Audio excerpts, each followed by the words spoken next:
خوش آمدید به یکی از درس‌های جدید در بخش MySQL. میایم درس ما را آغاز میکنیم.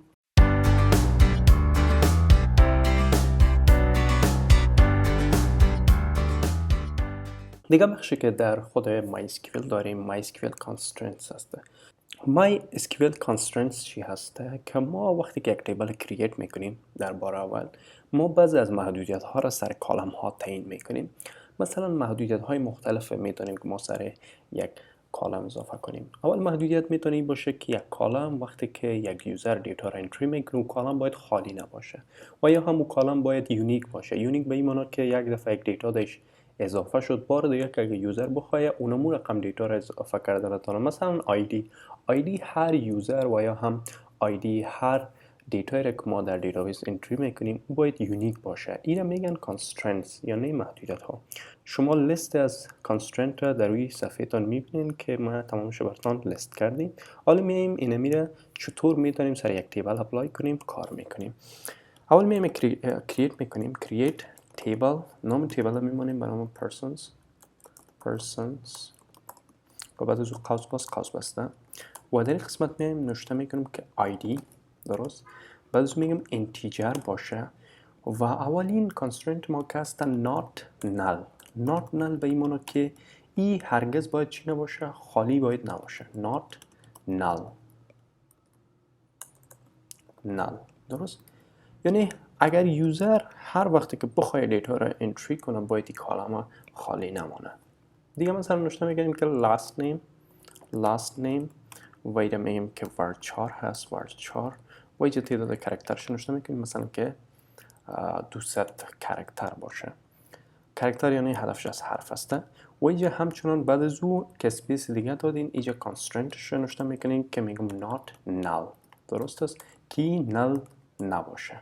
این رقم شما میتونید تمام هر کالم را که شما میخواین که null نباشه. null هدفش اینه که وقتی که یوزر دیتا را انتری میکنه اینمی کالم باید خالی نمانه، یعنی وقتی که اگر یه خالی مان باید ازش قبول نمیکنم. من اینجا first name نوشته میکنم و اینجا نوشته میکنم که var4 و اینجا میگیم که 200 کرکتر و اینجا هم قوس بسته میکنیم و اینجا میگیم که null باشه. null به این معنی که این میتونه که خالی باشه. اگر بیایم اینجا گو بگیریم تیبل ما کرییت شد، شما میتونید ببینید تیبل این قسمت تیبل ما رو میایم باز میکنم و در قسمت انسرت میایم اینجا میگم که خب میایم حالا دیتای ما رو اینجا انسرت میکنیم. مثلا آیدی یک، لاست نیم مثلا میتونم خان و فرست نیم اینجا آپشن داریم که میخوایم این خالی بانم و یا هم نیم میگم این خالی باشه.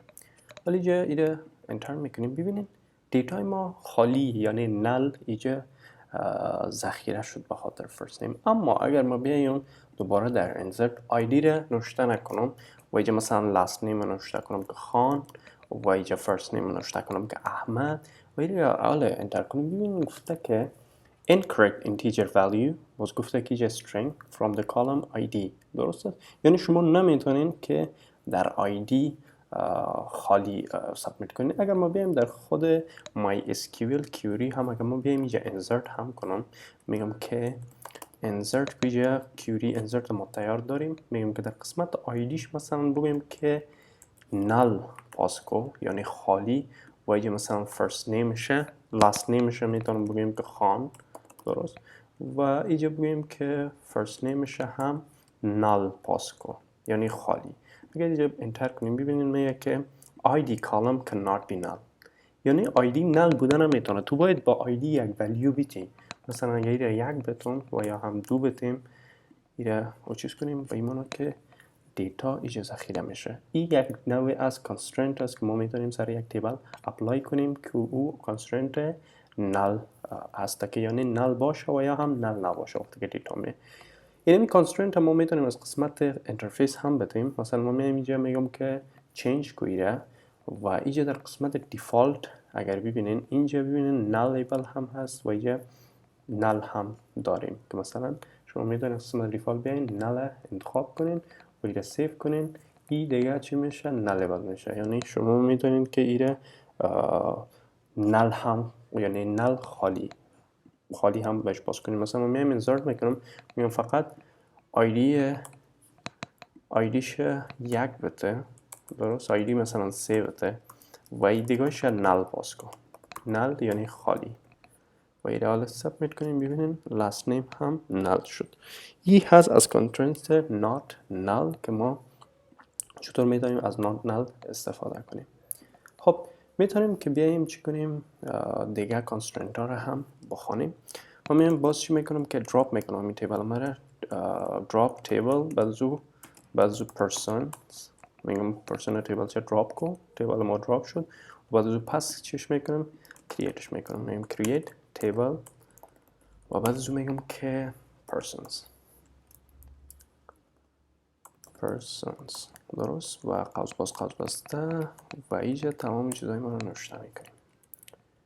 خب میگم آیدی بعد از اون کست یونیک است. یونیک به چی هدف هست؟ یونیک به این هدف است که یک کالم ما باید سیم دیتا رو دوبار نگیره. ما میگم اینی انتیجر آیدی ما انتیجر باشه not null باشه یعنی این هرگز باید خالی به این دیتا سابمیت نشه و بعد از اون میگم که مثلا last name هست last name و این هست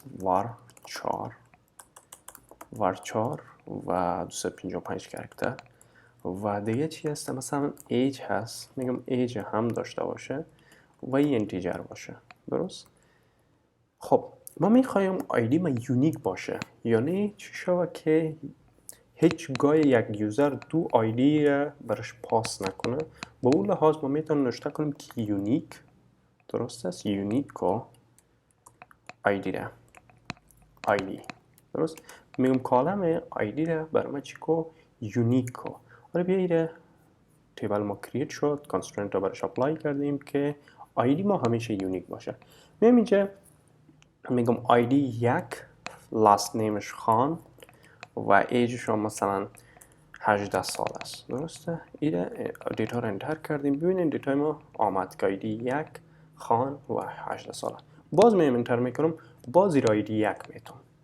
اگر بیایم اینجا باز نوشته کنم که خان مثلا خان نوشته نمیکنم یک نام دیگه نوشته میکنم مثلا فانوس و اینجا میگم که 19 سال است. اگر باز زیر انتر کنیم ببینید گفته که duplicate entry one for the key ID یعنی آیدی یک دفعه آیدی یک گرفته شده شما بار دیگه نمیتونید که آیدی یک برش بتین. به اون لحاظ ای از یونیک است که شما میتونید که دیتا رو ببینید که یک دفعه مثلا فور اگزامپل ایمیل هست شما یک ایمیل در دیتابیستون ذخیره کردین از یک نفر اون نفر میخواد بازمو ایمیل دوباره کوشش کنه که بازمو دوباره مو ایمیل اضافه کنه. از اون لحاظ شما از یونیک استفاده میکنیم که از دیتای دوپلیکیت جلوگیری کنه که یک یوزر نتونه که از سیم ایمیل چند دفعه دیتا را داخل دیتابیستون بکنه.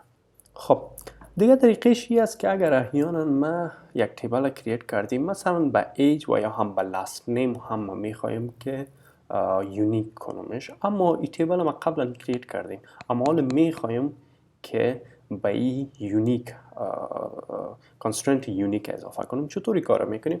میگیم از آلتر استفاده میکنیم میگیم آلتر بعد از میگیم تیبل نام تیبل ما چی است persons و بعد از میگیم که at اضافه کو چی اضافه کو یونیک درست است یونیک کدام نامشه مثلا کدام کالمه میگم که last name به last name یونیک یعنی یک دفعه که یک last name کس انتر کرد دیگه دفعه بازو رو انتر کردن نتونه. میایم در استراکچر ببینین اینی علامه که کلیک هست ای به معنی یونیک است. حالا یک دفعه که مثلا اینی خان هست ما میایم باز ترای میکنم مثلا یا آیدی سی میگیرم و یا خان ترای میکنم که باز خان ادایش اضافه کنیم و یا مثلا 20 سال میگیرم. ببینین گفته که لاست نیم که هست خان دوپلیکیت از در لاست نیم یعنی تو یک دفعه که اینمی دیتا رو اضافه کردی دیگه بار دیگه این کار تو کرده نمیتونی. این از کانسترنت یونیک. خب حالا این کار کردیم اگر احیانا من بخوایم حالا فعلا مثلا به یک کالم در یک وقت چی کردم یک یونیک کانسترنت اضافه کردم. اگر احیانا ما بخوایم با دو کالم و یا هم سه کالم یک جای یونیک آیدی یونیک اضافه کنم او را میتونم این رقم کنم که بیایم اینجا مثلا میگم که اول یک کالم اضافه میکنیم بعد از اچ یا پیش از آیدی نامش میمونیم که first name درست باید میگم که varchar هست. درست؟ و این ذخیره میکنم. خب لنتش باید گفته بتین که چقدر لنت داشته باشه. یا ذخیره کردیم.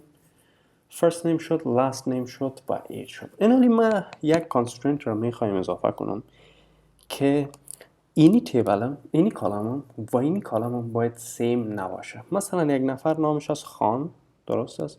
ایج 20 است، یک دفعه در دیتابیس اضافه شد. اما بار دیگه به نام خان ایج 20 باید نشه. ایج 21 هم میتونه قبول کنه، اما ایج 20 باید چک نکنه، قبول نکنه. یعنی بالای دو کالم یونیک کانسترنتش اضافه میکنی و یا هم بالای سه کالم که اینی سه کالم باید چک کنی، باید هر سهش متفاوت باشه. اگر سهش سیم بود به این معنی که او چیز باید انجام نشه. این کار رو چطور میکنیم؟ میایم باز از کیورد alter استفاده میکنیم، alter table و نوشته میکنیم که persons و از میگم add کو ما میخوایم یک constraint اضافه کنم، میگم add کو constraint. قبلا چی میکنیم؟ یونیک میگفتیم. یونیک فقط هر کالم را که ما میخواستم یک کالم میتونستم که یونیک کنم، اما حالا ما میخوایم که چند کالم چک کنم. به او خاطر میگم که add constraint.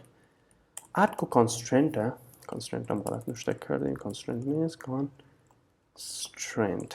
add کو constraint باید اینجا برش یک نام بدیم. مثلا من میگم که name بعد از او age، یعنی ما میخوایم نام و ایج چک کنم. name age مرش یک نام دادم. میگم یونیکو بعد از او کدام کالم آره. first name کاما age، هر دو کالم مره constraint برش اضافه که با نام name age و هر دویش چک کن. حالا میگم اینجا enter میکنیم.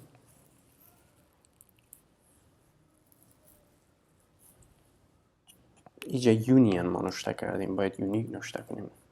یونیک و ایره enter.